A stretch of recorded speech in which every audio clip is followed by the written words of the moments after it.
Good evening, Kaligit Kids! Welcome back po dito sa aking YouTube channel. Ang mainit nating update ngayon ay pumapatungkol po rito kay Rochelle Pangilinan na kung saan ay humingi po siya ng dispensa sa TVJ dahil siya ay umapak ba or nakaapak na?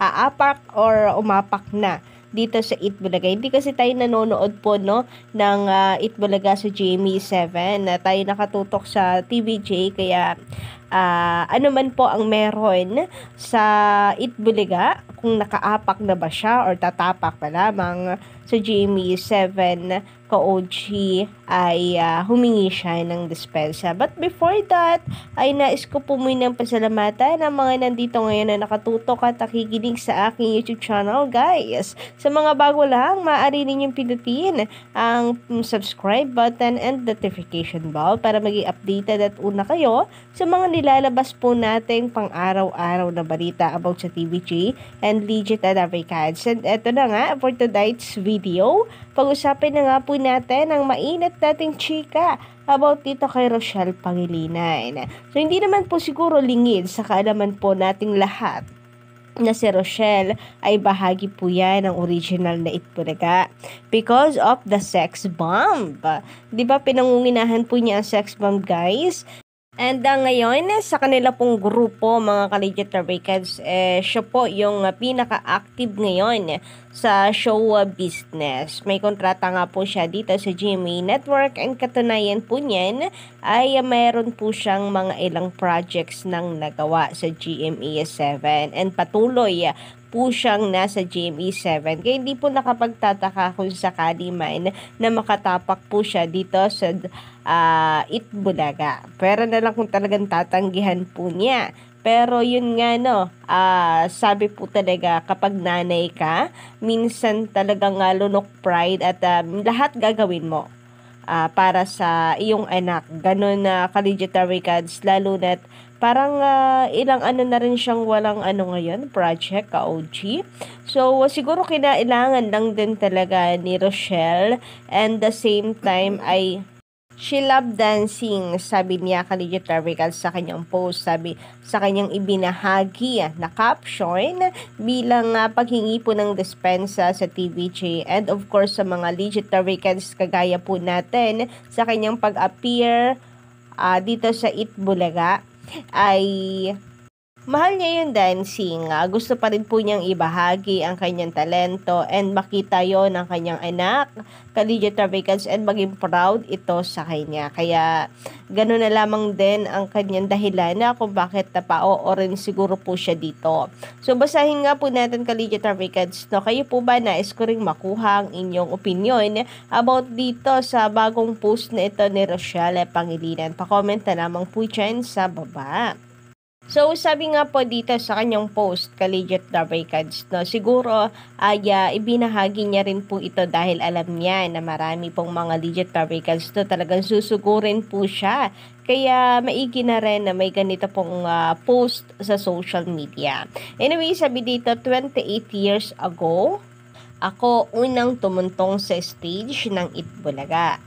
13 anyos pa lamang ako noon, pero naaalala ko pa yun hanggang ngayon. Nung lumipat ang TVJ at ang original guys Itbulaga host sa TV5, tulad nyo naapektuhan din ako at nasaktan.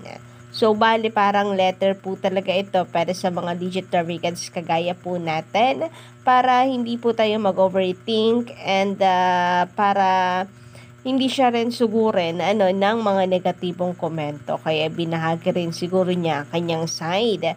Kasi sabi dito, tulad nyo, ibig sabihin para po talaga sa atin ang post na ito. Naapektuhan din ako at nasaktan. Sa araw na ito, aapak ako uli sa entablado ng Itbulaga. Iba na ang mga karakter sa paligid, pero ang excitement at saya na nararamdaman ko ay tulad pa rin ng dati. Yun lang. So, ibig sabihin sa tape talaga siya Kaligit Kids, not excited po siya even hindi na po ang TVJ ang nandito. Pero kasi parang mas maganda sana pakinggan Kaligit Kids na patuloy siyang makapapanood sa Itbulaga kung saan siya nagsimula. Collegiate Dabarkads, no, pero yung excitement talaga na makabalik dito even without the TVJ ay parang medyo masakit. Pero kanya-kanya naman po tayo ng nararamdaman, guys, and nais ko ring mahingi ang inyong opinion. Anyway, sabi dito, sabi ako laging mag-perform sa Itbulaga kasama ang TVJ at ang Dabarkads. Sabi pa rin akong sumayaw sa bagong Itbulaga kasama kayo. O, di ba? Even without TVJ, ganun pa rin ang excitement niya. Itbulaga kasi yun. So, parang naaamoy ko na parang walang pagdadalawang isip. Okay, pupunta pa rin ako sa Itbulaga even without the TVJ. Basta excited ako na mapanood ulit sa Itbulaga. Ganun yung dating sa akin, ka-OG.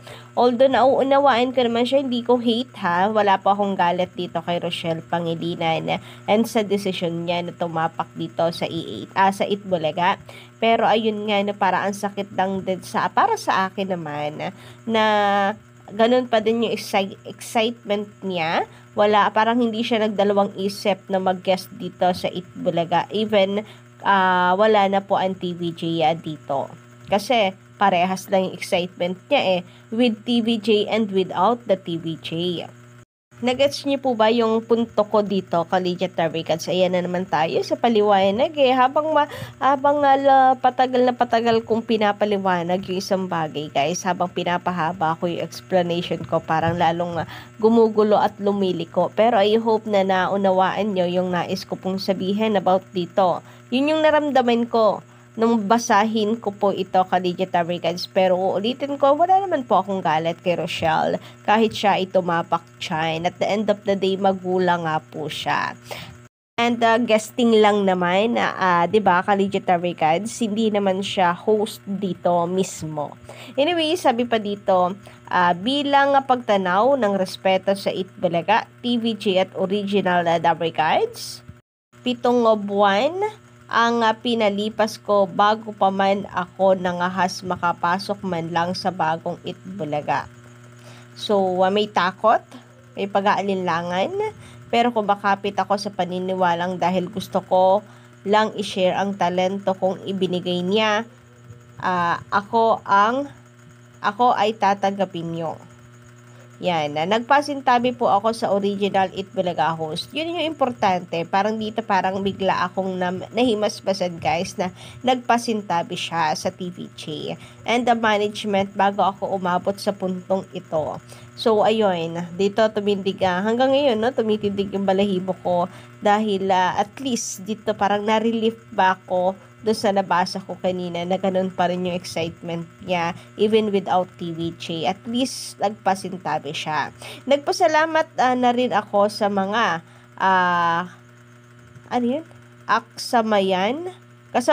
baka kasabayan ko dati at nauunawaan nyo ang pag-guest ko ngayon. Ayan, bilang nanay na ako, nais ko ang mga kilos ko ay maipagmamalaki ng anak ko, ng asawa ko at ng mga mahal ko sa buhay.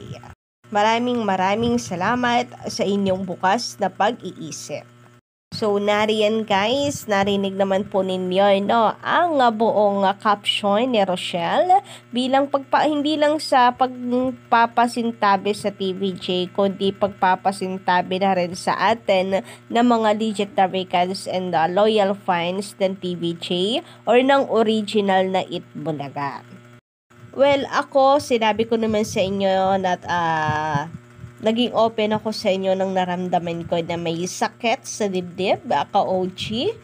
Dahil tayo, bago pa man umere ang E80 sa TV5, talagang ini-expect natin na magigest po sila doon sa opening, 'di ba? Na may kompleto ang sex bomb bilang pasabog, pero wala, Collegiate Dabarkads. So, Mula day 1 ng paglipat po, wala pang ang day 1 sa paglipat po ng TVJ sa TV5 ay tayo ay talagang kumakapit sa sex bombs sa kanilang loyalty. Kaya medyo may kurot po talaga sa puso ko po ka-OG. But pinipili ko po na unawain at lawakan yung pag-iisip about po dito sa issue na ito. Pero yun nga, Legit Africans, nais ko rin na malaman sana ang inyong pong reaction about po dito. And maybe ang TVG naman ay naunawaan po ito. And ano na yon, sa kanila na po yon, between them na po ang conversations. And sabi ko nga po ka-OG, si Rochelle Pangilinan ay under ng GMA Network, kaya hindi imposible talaga yon.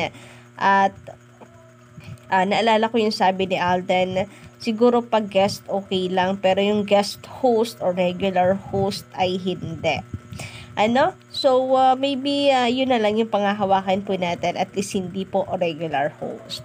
So, sabi po dito ng iba pong mga legit Americans or ng mga netizen guys sa komento nila about dito.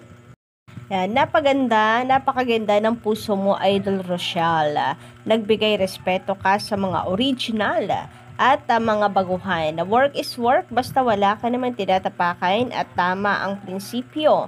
Congratulations and God bless you. Gusto sana kita panoorin, kaso sa TV5 na ako at sa TVJ So ayun, meron pa rin ng mga legit Americans na okay lang sa desisyon na ito ni Rochelle at nais mang suportahan, pero hindi po pwede dahil nagsaalbalutan na nga po tayo sa TV5. Sabi dito, okay lang yan, at least nagpaalam ka naman sa kanila. Work is work no matter what. Good luck and God bless you.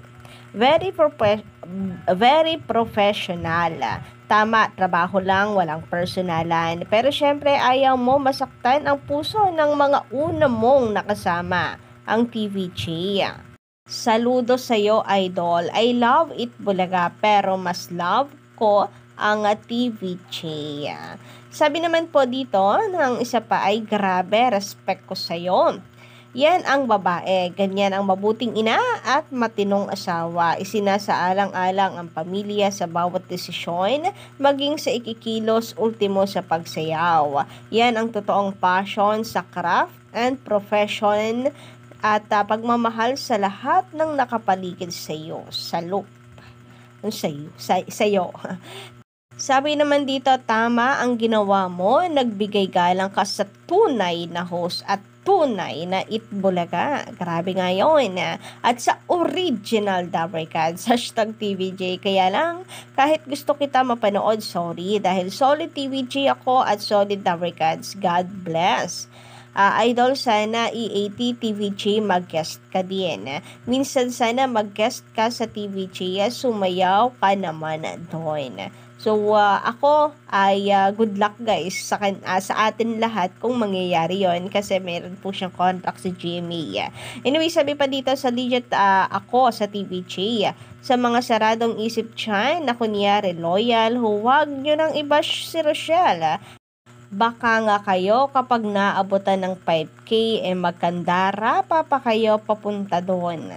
Kahit hindi naman kayo kilalang personal ng Legit Americans, mas matapang pa kayo. Respeto din sa mga rumerespeto. Peace. Yo. Yan ang professional dancer. Wala sa network yan. Ang importante, may napasaya kang audience, kapatid, kapamilya o kapuso man yan. Sex bomb ata yan. Get out. God bless. Sex bomb Rochelle. Sabi naman dito sa isa pa, may basbas naman po pala ng original, kaya okay lang, at least ay nagpasintabi, respeto pa rin.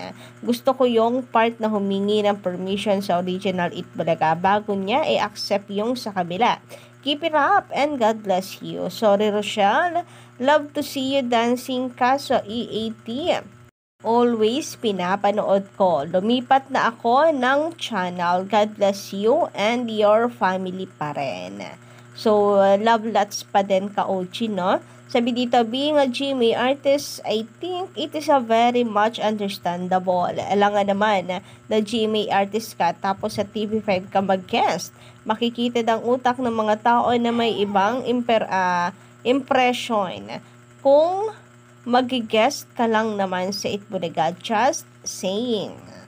So, yun yung sinasabi ko na guest lang, hindi maging host ng Itbulaga. Sana nga po, ka-OG, ay hindi umabot siya sa puntong yon. Anyway, yun lang po muna guys, ang update natin. Pa-comment lang sa baba na inyong reaction, and don't forget to click the subscribe button and notification bell para maging updated sa mga susunod po nating balita.